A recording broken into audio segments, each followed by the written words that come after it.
low. Fear.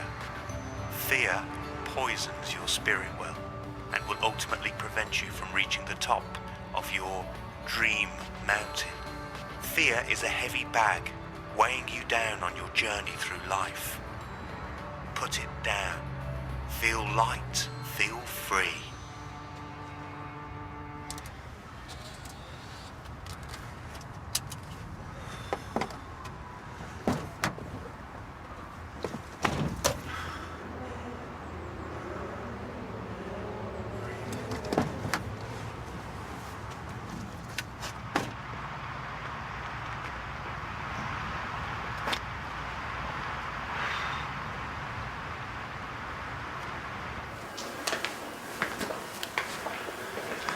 You need to eat something. Thanks.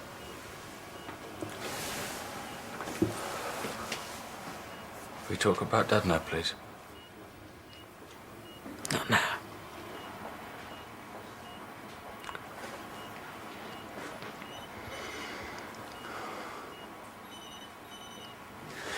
I'm popping home. I want to get some books to read and a bit of music.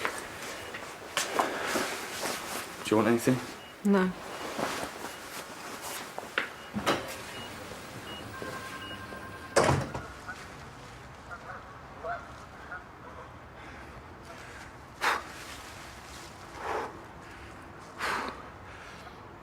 Focus on your dream mountain.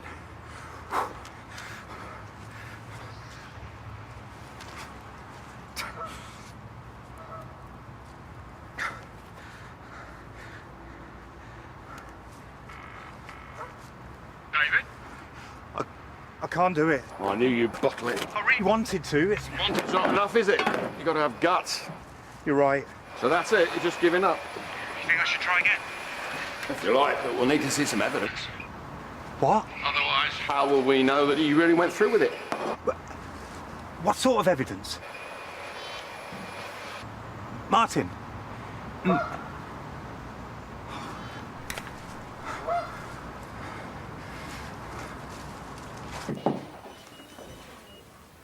Hi. Howard.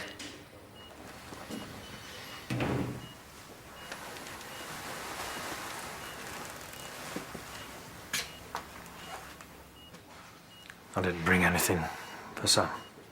You're not allowed to bring flowers anymore, are you? Grapes. Didn't really see the point. Magazines. There's always something strange about giving another man a magazine. Didn't know whether to come. I'm glad you did. George, where are you?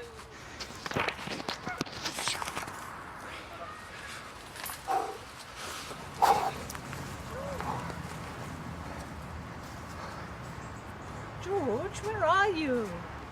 George, we're meant to be on a nice walk. We don't have time to play with squirrels.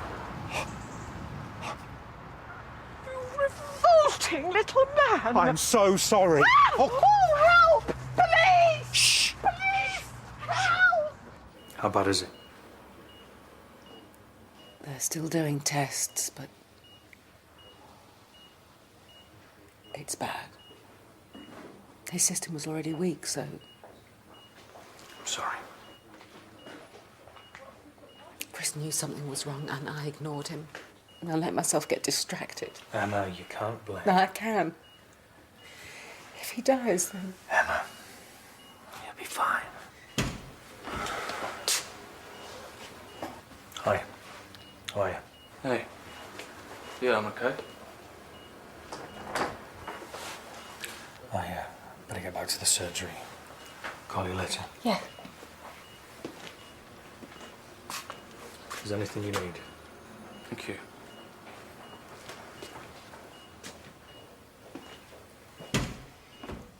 So, did you get the books? No. What's in the bag, then? Dad's diaries. We've done a quick sweep of the park. We can't find anything. Oi! Stay exactly where you are. Jim! We found him. Is there a problem, officer? Shall we talk down at the station? I don't want you catching a cold. If the symptoms get any worse, come straight back, okay? I will see you on Sunday, Mr. Molyneux.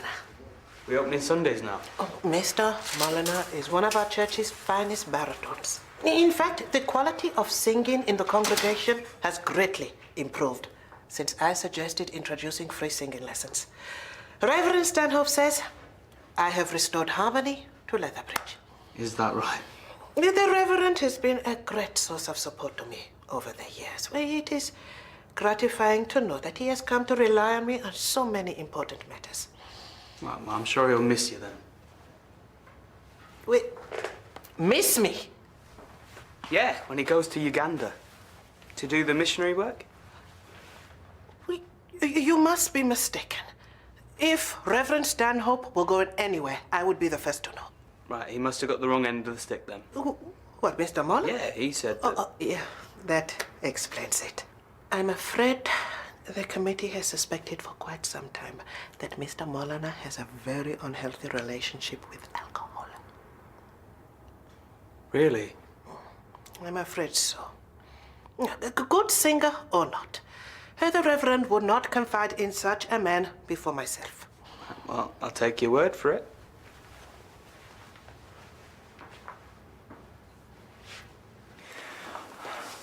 I don't understand why you're being like this. Because they are his private diaries. He let himself get sick, Mom. Do you not think that we need to know why he hid his infection? Your father has always made it clear that we were never to look at them. What difference would it make now anyway? It's not going to make him any better. No, but... You promised never to touch them, remember? How do you think he's going to feel when he finds out that you betrayed his trust? We will take them home and put them back where they belong.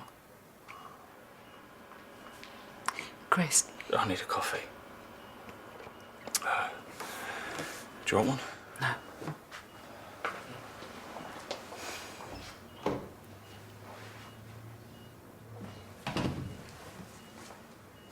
It's ridiculous. Why? Marching across the world, telling other people which God to believe in. Find it all just a little bit Victorian. Yeah, but what about the food they supply? Clothes, medicine, they do a lot of education work. Education? They take impressionable young minds and fill them full of Holy Ghost stories in order to ensure the continuation of their own outdated religious beliefs. I quote, "I just can't wait to shine God's glorious light where it is needed most." I mean, who does he think he is? Can I ask what you are talking about? Oh, just some local vicar wants to cure Africa of its ills. Look, speaking of which... Due to the station, so better head off. Actually, something to read when I'm hanging about. Don't mind, do you? No, not at all.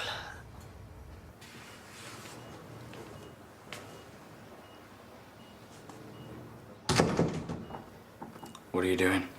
Nothing. So I can't look at them, but it's fine for you to. No, It's not what it looks like. It's not that. It's just... the smell. It's the smell I associate with him. All those nights he was scribbling away and I would take him a drink. The study would smell like these. I'm sorry. It doesn't matter.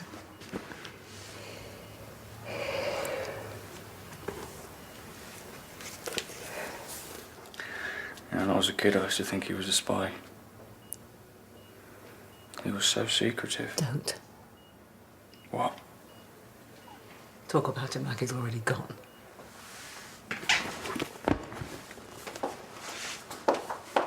How long am I going to be in here? Well, that depends. You'll have to bear with us. I'm going to try and find you some clothes from lost property. Thank you, Mrs. Grantham. The officer will show you where you can wait. More waiting, lucky me. Have they found my George? I'm afraid I wouldn't know. Sorry.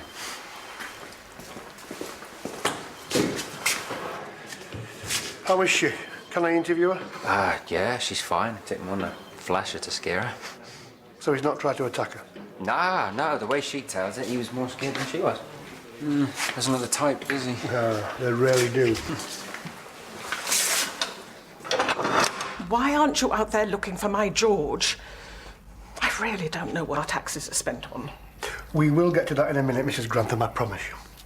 Now, you said that you went behind the bush to try and find George, and you found the man there already in a state of undress. Yes. An image that will haunt me for the rest of my days. He didn't jump out at you. No.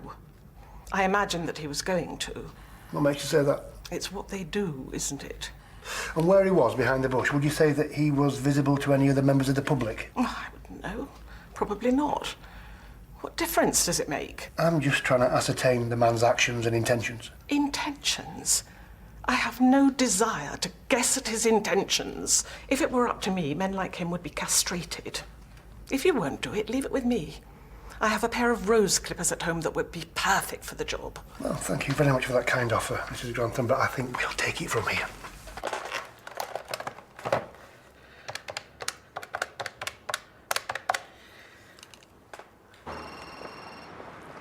Hello? Hello? Mrs. Tenby, is that you? If this is about tomorrow night, I have spoken to the florist and everything is sorted. Actually, I wanted to talk about Reverend Stanhope. Oh, yes? Has he mentioned to you his plans for the future? You mean Uganda? Yes, of course. So he has talked to you about it? Oh, at great length. Oh, yes. Yes, me too. I hope you didn't mind my arranging the interview with the Lethbridge News. It's just I know how busy you are at the moment. Isn't it all so exciting? Obviously, we'll have to start thinking about a replacement soon. Yes. Yes, of course. Well, it will not be easy to find someone as, well, qualified for the role. I am sorry. I have to go. I will speak to you tomorrow.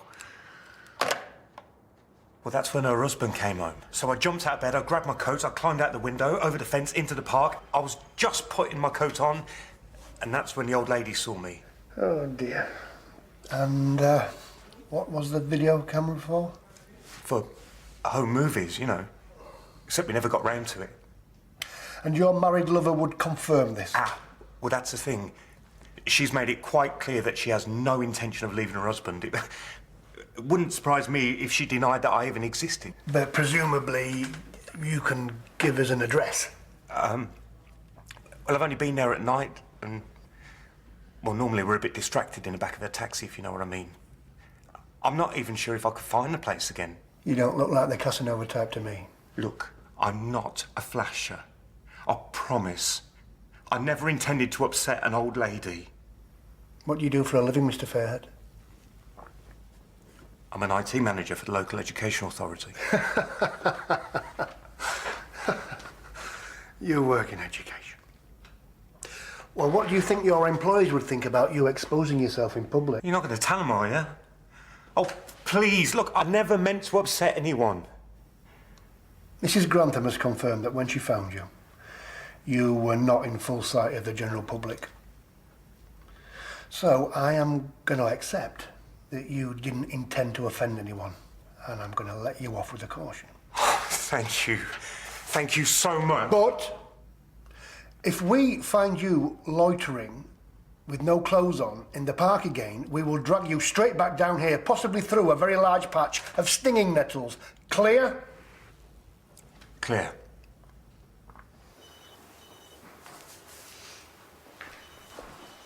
I wish they'd tell us what's going on. Just more tests. You know, I look at him lying there. I feel like I don't know him. Don't be silly. He's your dad. Exactly. He's just Dad. And he might be dying. And there's all these aspects of his life that I don't know anything about. You're both so secretive. All right. What do you want to know? Just like... Why don't you spend any time together? We do. But... not really. Is he a good husband? Your father is a wonderful man. That's not the same thing. Of course he's a good husband. Well, even though he locks himself away in his room for hours scribbling in his little books. Everyone's entitled to some privacy. What happened? You get arrested by the fashion police? No. The real police. Really? That's classic. Oh, I'm glad you find it so very funny. Well, you know what they say, if at first you don't succeed. No, not again. Do you think your father would have been made captain of the Leatherbridge first team with a defeatist attitude like that? No. Keith was a fighter. Pity he raised such a wimp of a son. But you don't... He never showed any fear. No matter how big the opposition were or how many points they were behind, he never showed any weakness. But I'm not him, am I? More's the pity. If I get caught again, they said they'd tell my boss I'd get the sack. So don't get caught. But Now, you listen to me, lad. There are people relying on you, a lot of people. And you're just gonna give up after the first little setback? Look at this. What is it? Honorary life membership. The committee were going to award that to your dad, only he never got the chance. Have you got any idea how much all this meant to him? And you're just going to let it all fall apart? How could you live with yourself? I don't know. Come on, David. One more try. For him. Is a bit of honesty too much to ask for? I am being honest. The only two people who understand a marriage are the people who were in it. I love your father, and he loves me. All I'm trying to say... Oh, just leave it. I'll get some. Sam, darling, I'm here. I'm here, Sam. Hang on. Please hang on.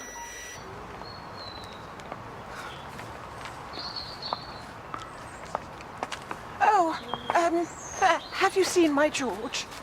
Oh. George! George! Georgie!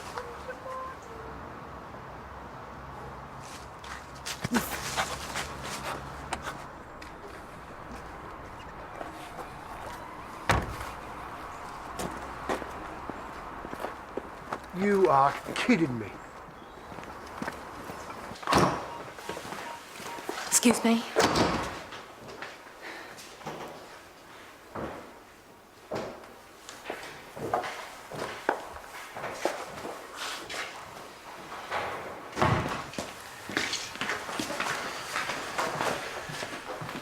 Well?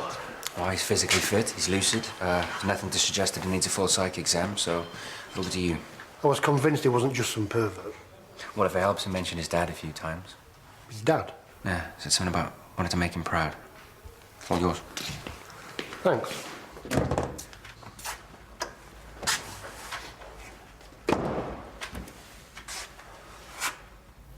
I gave you a chance. I was mugged. For your clothes? Yes. For the second-hand clothes that I gave you? Yes. Do you think I'm an idiot? Do you?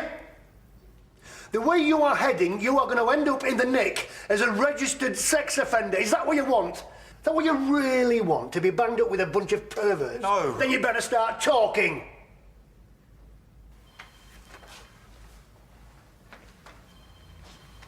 Give me one good reason why I don't arrest you for indecent exposure. I was doing it for my father. Your father? What, your father told you to get naked in public? No. It was for a bet. I've had enough of this. It's true. My father was the president of Leatherbridge Rugby Club. He was the life and soul of the party. Everybody loved him. One night, after a couple of pints, he bet the landlord that if the club won the county cup, he would do a lap at Leatherbridge Park stark naked. And what's that got to do with you? Well, before long, it turned into a big charity thing. Loads of people sponsored him to do it to raise money for the club. The council had withdrawn funding. They were threatening to close it down. I think I've heard it all now. A sponsored streak to save the rugby club. Yes. The club raised thousands in pledges. Not just the members, but the local community too. And, well, sure enough, we won the cup. And what happened then? Oh, don't tell me. Don't tell me. Your dad wimped out and asked you to do it for him. No. Not exactly. He died of a heart attack during the semi-final. He always did get a bit worked up on the touchline. So I told the club that I would do it. In his memory. Well, it's for charity, isn't it? Hundreds of kids use that club and... Well, it's not just that. He was so fearless. Me, I'm scared of everything. I'm scared of people laughing at me. I just wanted, for once in my life, to be like him. To do something as ridiculous and as terrifying as he would have done. Only now I'm going to go to jail, aren't I? Oh, David. David. Why didn't you tell me this before? Because you would have stopped me from doing it. I didn't want to let anybody down, but I have. I failed him. Listen to me. Just because your dad was a strong personality does not mean that he was a better man. Forget it. What about the club? They're relying on that money. Oh, what? Do a bungee jump or something else instead. I'm scared of heights. Why else would he be running halfway around the world? He's clearly been a naughty boy with one of his parishioners. He's probably just sick and tired of having his ears chewed off by the Tembe and her committee buddies. No. Trust me. He's been caught with his pants down. I reckon he's been sleeping with the vicarage gardener. They've been ratting away in the shed like Lady Chatterley. Stop it! How dare you? Reverend Stanhope is an honourable man. If he is going to Uganda, it is because he is a good Christian. Good Christian? What does that even mean? Is it someone who's prepared to travel thousands of miles around the world to impose his narrow-minded views on people who would be better off without them? He is trying to help others. What would you know? About caring for others? Well, I know everything that he does. Plus, I've got the added advantage of hundreds of years' worth of scientific, medical, and cultural progress.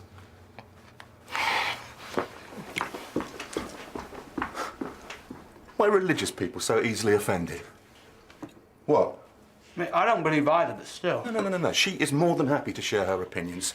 I'm just doing the same.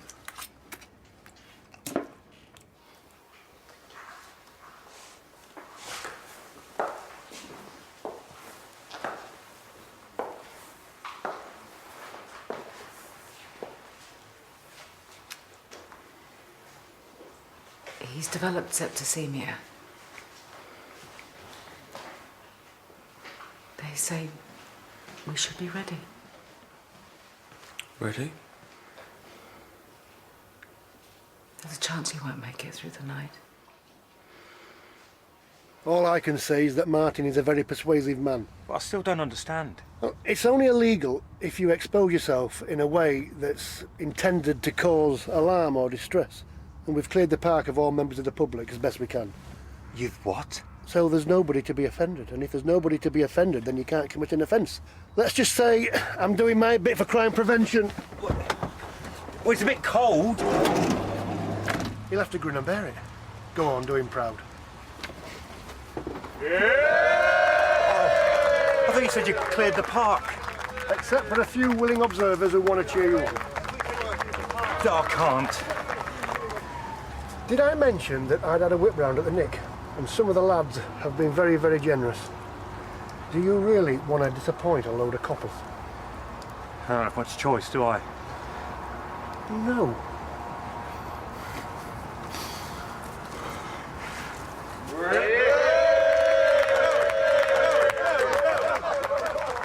This is a public place. I wouldn't need to be here at all if your lot would do their job and find my George. Ah, there he is. Oh, I recognise his voice anywhere. George, come to Mummy. Mrs. Tembe, can I go through my patient list for this afternoon? I'm still making a few changes. Right. Look, I'm sorry about earlier. No, it is fine. You know, the Reverend Stanhope probably didn't tell you because he knows how hard you've been working for the church. Maybe he didn't want you to have another thing to worry about. You think so? And it sounds like a really good cause. Yes, it really is. Isn't it your job on the committee to welcome the new vicar and introduce him or her to the congregation? Sounds to me like the church is going to need you now more than ever. Yes. Yes, you are right. I need to remain positive. Thank you, Dr. Tyler. Hey, the guest of honour!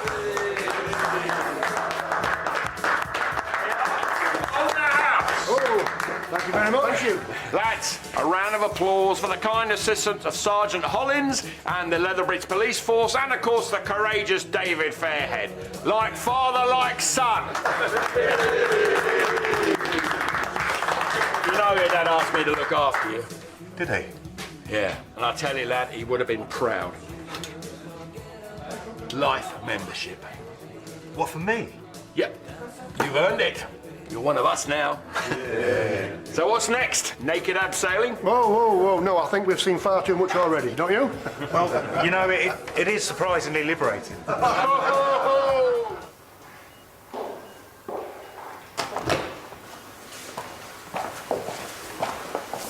You should be in there.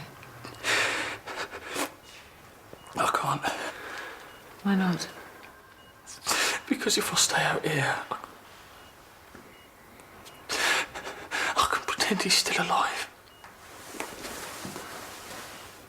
He is still alive. But he needs us both in there with him. Come on.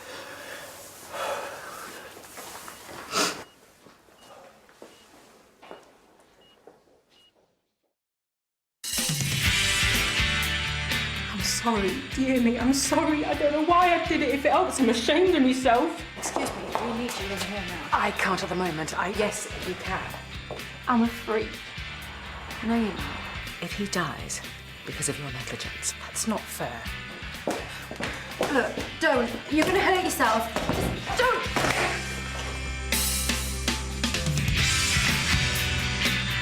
From the world's hottest desert to meet the naked